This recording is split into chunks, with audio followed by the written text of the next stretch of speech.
Hey guys, for this video we're going to take a quick look at this Lexivone miter saw protractor. They were nice enough to send me this item for free so I can make a video showing it to you.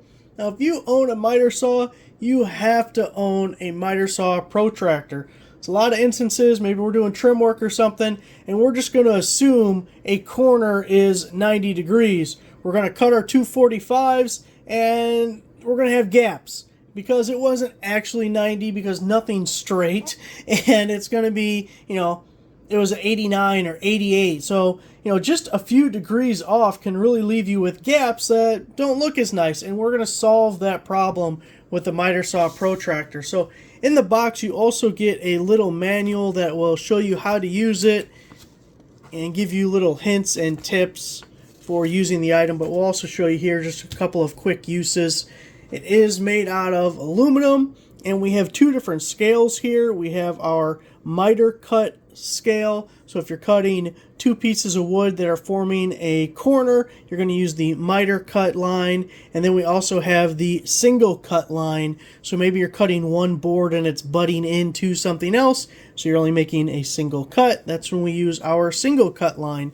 But you can see all the numbers are nice and easy to read, and nice smooth action with adjusting it. Also, it's stiff enough that it holds itself into place. I've had one of these before where it was too floppy. It wouldn't stay where you wanted it, and that just made things more difficult. Now on the back we do have a hex, so you can adjust the tension on this one if you need it more solid or more maneuverable, I guess. So in this fashion we're going to be doing inside corners, and that we'll just have these wings laying flat and we're measuring an inside corner. If we cross them like so, now we can do outside corners.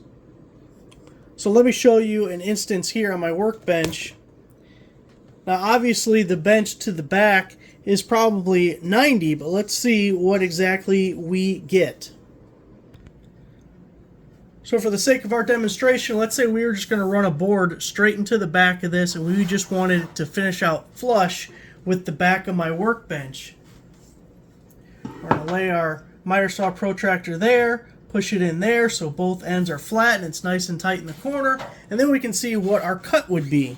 So in our example, we're doing a single cut, and we would set our miter saw to 0, which is what we would expect on a manufactured product that's creating an angle. But let's say it didn't come out like that. Let's say that is set at 3 degrees off. Now let me show you how big of a gap 3 degrees causes. If we were just to assume that was a 90 and it ended up being an 87 degree, look how big of a gap we would have at the top of a board that was like, let's say, a 6-inch tall board. That would look awful. You would be embarrassed by that.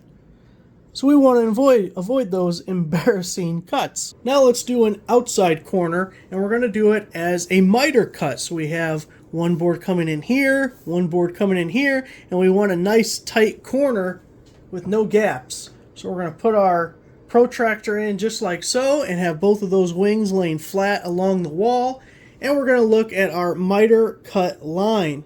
Now you can see this here is 45 where the single line is cutting down to, but our miter cut arrow is about 1 degree off.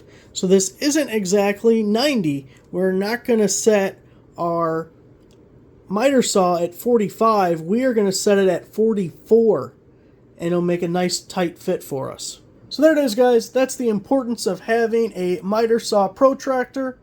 Thanks for watching.